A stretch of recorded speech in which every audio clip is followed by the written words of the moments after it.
بودیم برای بازی 9-9 بود. خیلی رسمیت آنچنانی نداشت. زمین خاکی بوده؟ نه خیر، زمین هندبالی بوده. زمین پیست تارتان بوده. تو چند مصنوعی بود تقریبا. 8 نصف نیمه بوده دیگه. همون 4 تای خودشون. خود نه 8 بوده ولی نصف نیمه نداشته. پس بوده. آقا الان چون هر کی مصاحبه کرده گفته آقا نه اینجوری نبوده. پس شما داریم اسنادش هست. اسناد مدارکش. آقا خبرگزاری ورزشی به گوش. پس بوده 9-9 بوده، زمین هندبال بوده، اون داستان 8 بوده. آقا فتح‌الله زاده پس یه چیزی میدونسته که گفته.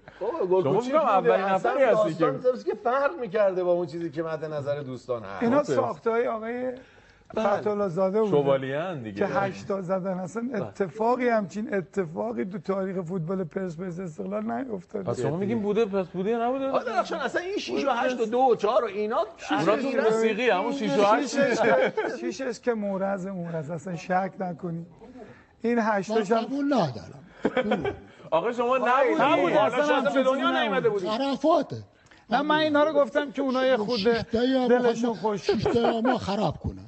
نه شیشته یا نماد ما تا آخر. اصلا 8 تایی وجود نداشته. تقلبیه. میگم اصلا 8 تایی وجود نداشته. من اینا رو گفتم که اونا تو ذهنشون یه تصویر سازی کرد.